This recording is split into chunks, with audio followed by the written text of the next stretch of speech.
You are not attached to this body. You are not attached to the mind. The body is there. You experience the changing body.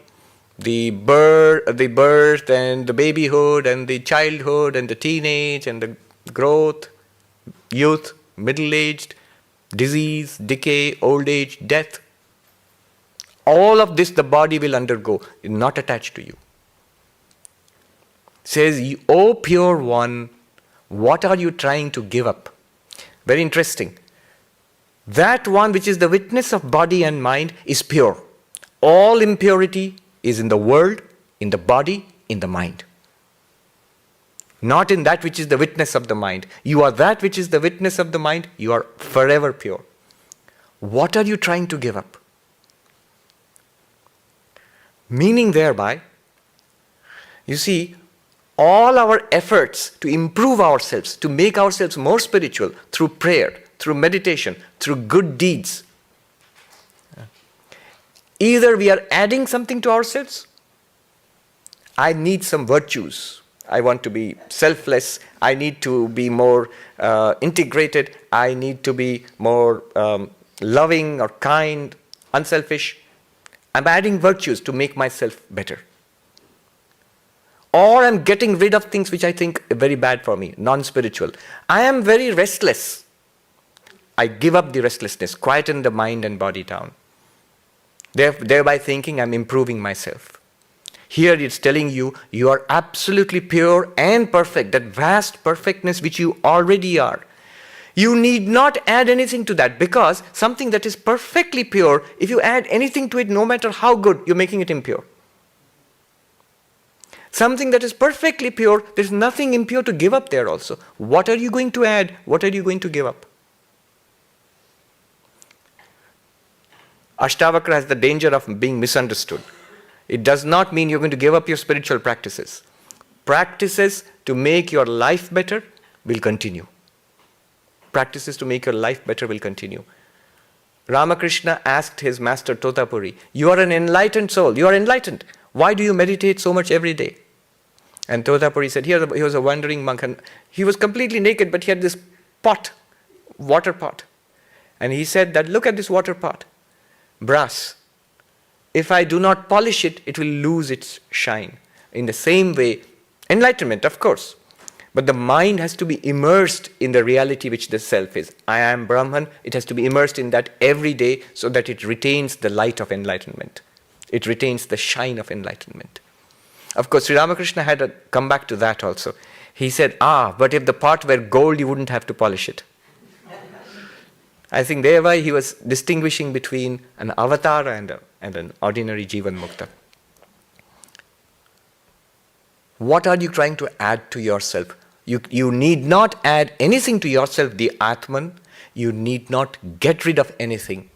That one which is the witness of body and mind, which is completely unattached to the world, to the people, to the events, to the body even, to the mind even, thoughts, ideas, memories. I've told you the story of the philosopher and the monk. I told this earlier. It's a true thing which I saw. A great philosopher, very respected. He told me once that he had a mild stroke and he was forgetting. Mind was not as quick as it was and he was forgetting. It's like a multimillionaire who's losing everything suddenly on Wall Street and it becomes a pauper next day. So all that he has worked for all his life, it's gone in a flash, suppose. How depressing that is. And the philosopher was saying, I'm so depressed, I am feeling great depression. I'm feeling miserable, sorry. And it's understandable. It's understandable. Exactly the same thing I saw with one crucial difference. A monk whom I revered very much, he has passed away. His name is Ram Maharaj, Swami Mokshadanandaji. He was our Acharya at the training center, briefly, very briefly. At that time also he was very old and he was very unwell. He used to have oxygen given to him 8-9 hours a day. Never saw him unhappy, twinkling eyes always. One of the wisest people I've seen. I mean, I don't know if the comparison is good, but I'll make it anyway. Like in Star Wars, you see Yoda. Something like that. Yes. He even spoke like that a little bit. I used to go to him with questions about Vedanta. So one day I went to him. He was one of the greatest scholars we had in the order. Now look, same thing. I went to him one day towards the end of his life with a question, and he thought and he thought and he thought, and he could not remember the answer. A philosophical question. And he said, now I cannot remember, it's all going away. Exactly what the philosopher said. This monkey saying exactly what the philosopher said. But the next part is the crucial difference. I cannot remember now, it's all going away. And then with a broad smile and the same twinkle in his eyes, he said, let it go, its task is done. He has found something within himself which is independent of mind and body. It's there right now within us. We are that. Thus dissolving the body and mind, thus merging the body and mind, dissolve yourself into infinity. Dissolving or merging the body and mind does not mean committing suicide. I am completely unattached with body and mind. I don't need the body and mind. Let me kill myself. No, not suicide. Trying to stay alive, trying to kill oneself, both are signs of attachment to body and mind. Once Swami Bhuteshananda, the 12th president of our order, was visiting our ashram, Deoghar, and the Swami in charge there asked him, how do you look upon life now, Swami? And he said, he had a slow drawl, he said, I neither desire to live nor to die. He was 98 years old at that time. Neither desire to live nor to die. The life of the body will take its own course. Why are we so concerned with it? We are not attached to it. When you are not attached to the body and mind, it takes its own course. This is called the merging of the body and mind. This is called dissolution into the infinite. I am one with the infinite. Billions of bodies and minds are coming and going. This one also will go in its own way. Why worry so much about it? Why so worried about it?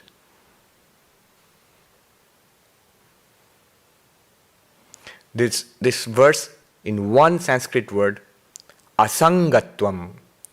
Asanga means detached, detachment, non-attachment. This verse, what we read just now, it can be summed up in one Sanskrit word, asangatvam. Asangatvam means non-attachment. Remember, non-attachment is taught as a practice, that you should not be attached to anything. Here, Ashtavakra is not teaching you a practice, it's telling you a fact about yourself. Your highest nature is non-attached. All phenomena arise in your consciousness, are experienced in your consciousness, disappear into your consciousness. The consciousness is not attached to any of it.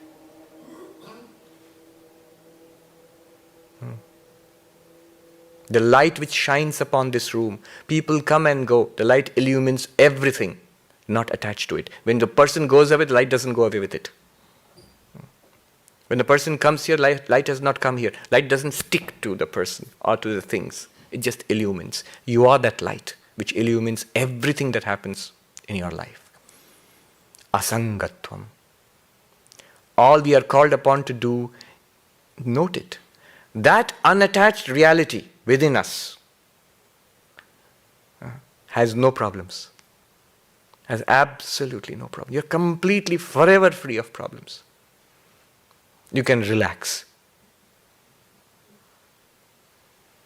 No, that means, Swami, shouldn't I meditate? All the efforts I've been making?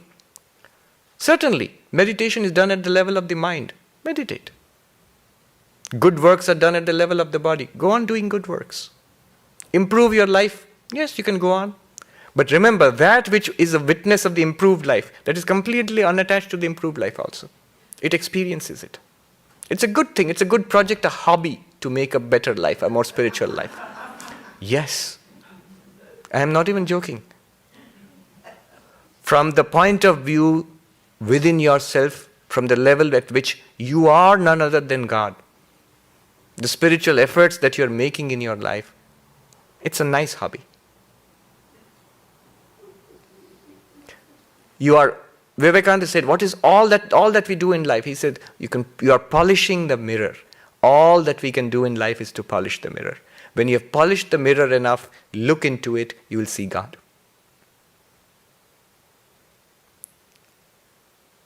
Even the mirror you are not attached to.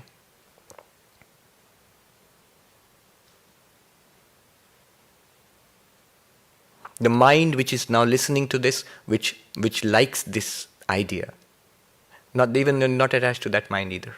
It appears to you. The mind which does not get this idea, is uneasy about this idea, you are not attached to that either. It's just a mind.